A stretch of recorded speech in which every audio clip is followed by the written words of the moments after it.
Hej, det her er en test, og vi skal i dag prøve at se på, hvordan man laver en Nearpod. Hvis man ikke har en konto, så skal man create en account, og det gør man hernede. Det har jeg selvfølgelig gjort, så jeg logger bare ind heroppe, og det er mig, der er læreren i dag.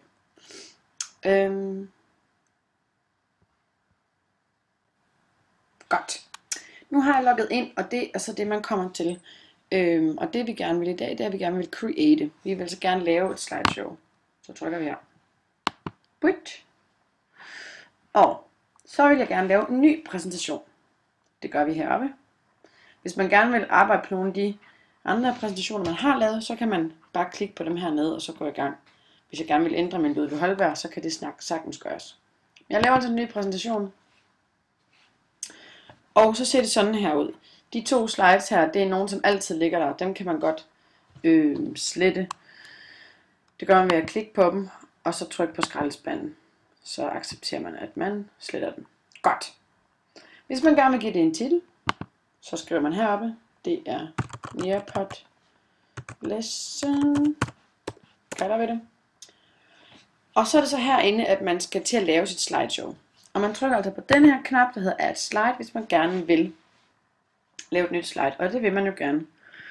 Den her, der hedder Content, der kan man putte forskellige ting ind. Det vil jeg anbefale jer at gøre ved selv at lure rundt i det. Men man kan fx lave et slideshow, putte en masse forskellige billeder ind, hvis man nu skulle gennemgå romantikkens malerier eller lignende, og bare vil have brugt det som et almindeligt diashow.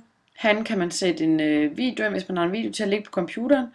Man kan sætte lyd ind i, hvis man har noget musik, man gerne vil afspille. Og så kan man også bruge det som PDF-viewer. Det har jeg ikke prøvet endnu. Den her funktion bruger jeg ikke specielt meget endnu, men det tror jeg kommer til.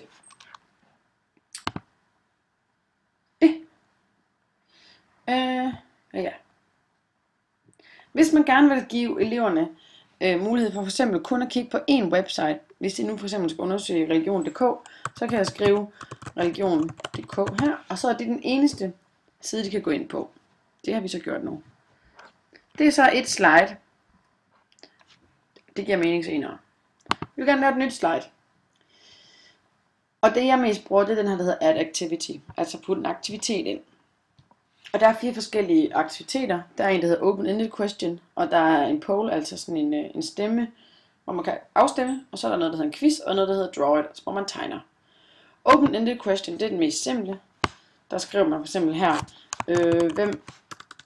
hvem var Ludvig Holberg? Og trykker Save, babs. Så er det et slide. Hvis man laver en anden activity, for eksempel en poll, så kan man så spørge, hvad skal vi klædes ud som til introfest? Og så kan man skrive vampyr, for eksempel som valgmulighed, eller hest. Det er altså en afstemningsfunktion. Og hvis man gerne vil have flere forskellige svarmuligheder, så kan man trykke på Add Answer. Den saver vi også. Det bliver et underligt slideshow der, men I forstår nok pointen. Og så denne her aktivitet, det er den, der hedder quiz. Og det er altså en funktion, der kan lave en quiz inde i et slide. Vi kan give det en titel, det kan hedde Danmark. Spørgsmålet er, hvor står Jellingstenene? Og så kan et svar være Jelling, og et svar kan være København. Så skal jeg så som lærer vælge den rigtige. Og man kan også igen vælge flere forskellige svar her, hvis jeg gerne vil give nogle flere muligheder. Så kan jeg give endnu et spørgsmål. Det kan så være, hvad er Danmarks anden største by? Ja, så står Danmark med en lille D, det går nok. Er det Aarhus? Eller er det Vejle? Der er det også den der. Godt, og det kan man fortsætte i uendelighed. Man kan lave masservis af spørgsmål, hvis man vil det. Så trykker vi her på save nede i bunden, det ved jeg ikke, om I kan se, men det har jeg altså gjort. Den sidste mulighed inden for Add Activity, som sagt er den, jeg bruger mest, det er den, der hedder Draw It. Den synes jeg er ret sjov.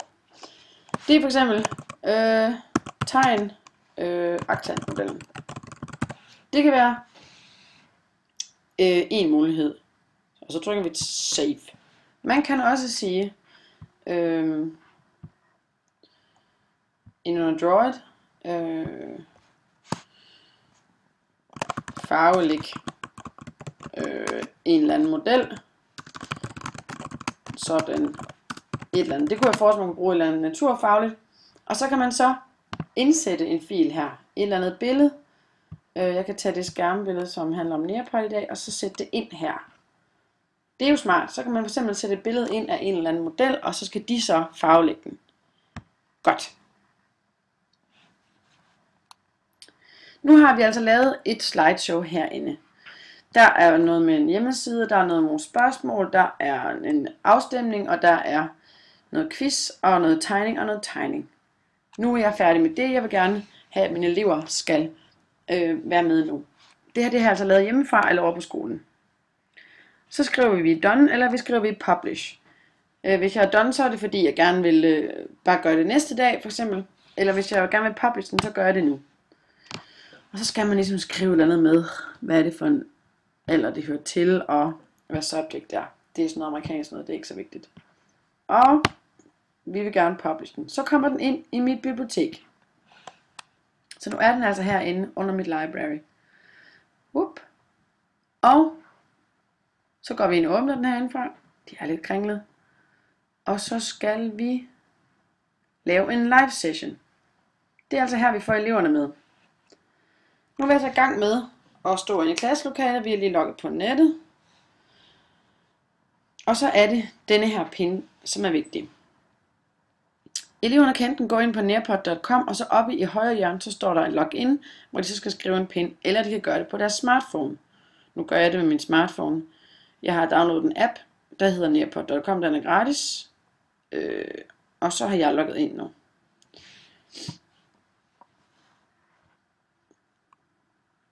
Og så på min iPhone lige nu kan jeg se, at jeg er ved at downloade den her præsentation, som så kommer lige om et øjeblik. Mit net er lidt langsomt, kan jeg se. Godt. På min smartphone kan jeg så se nu, at der står Welcome Nearpod, ligesom der står på skærmen. Nu er jeg læreren heroppe, så vi trykker videre. Og så skal jeg så, nede på min iPhone nu, så kan jeg så skrive mit navn. Og jeg skal bare skrive mit navn, jeg behøver ikke det der student ID, som kommer. Og så kan man se herover, at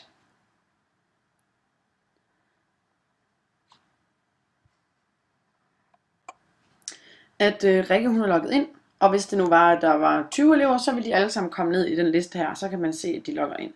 Når alle så er logget ind, så kan man videre på næste slide, som er herovre til højre. Whoop. Nu kan jeg så browse her, inde på min telefon, og så kunne det være, at du stillede spørgsmålet, find ud af, hvad er den mest læste artikel inde på religion.dk i dag. Og så snakker man om det. Og det smarte er, at jeg ikke herfra kan hoppe videre til for eksempel Facebook eller lignende, men jeg holder dem altså fanget inde på den her hjemmeside. Meget smart. Så synes jeg, vi er færdige med det, så hopper jeg videre til næste aktivitet. Nej, så skal jeg til at svare på noget. Og det kommer frem på min iPhone nu.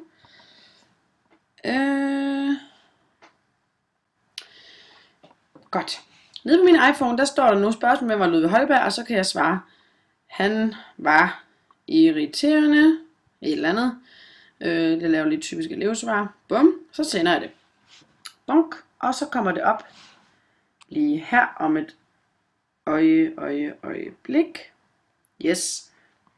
Svaret. Og så skal man så forestille sig, at der kommer 20 forskellige svar, eller 30 svar. Så er der nogle svar, der er gode, nogle er dårlige. Sådan er det jo. Så klikker jeg på den her. Den vil jeg gerne share. Så sharer jeg den. Whoop. Og så kommer det her svar ud til alle dem, der er logget på den her session. Så man kan altså vælge at tage nogle af svarene og ligesom sende dem ud til alle de andre skærme. Og det er ret smart. Så kan man diskutere, hvorfor det her svar er godt og skidt osv. osv. Det forstår jeg nok godt. Det skal I prøve lidt frem med, tror jeg. Godt, vi går videre. Hvad skal vi klæde os ud som til introfest? Og her svarer jeg så, jeg vil gerne klæde ud som hest. Dwitch.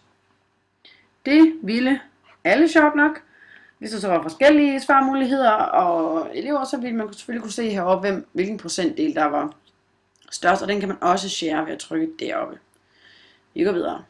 Jeg bruger snart min tid op, kan jeg se. Så er det så, at nede på min iPhone, nu står der ready to take a quiz. Det svarer jeg ja til. Og så svarer jeg. Og det gør jeg i mit eget tempo. Og jeg svarer lidt forkert. Og lidt rigtigt. Og så kan man så se her, at jeg svarede A'eren rigtigt, og B'eren svarede simpelthen forkert. Og så hvis jeg gerne vil, som lærer, dele den her med mine elever, så trykker jeg igen share, og så får de deres personlige svar. Så de kan så se, hvor de har svaret rigtigt og forkert i de her quizzer, og det er rigtig smart. Så kan man jo bruge det til, at de lige kan sidde og snakke med sidemanden, som måske havde flere rigtige.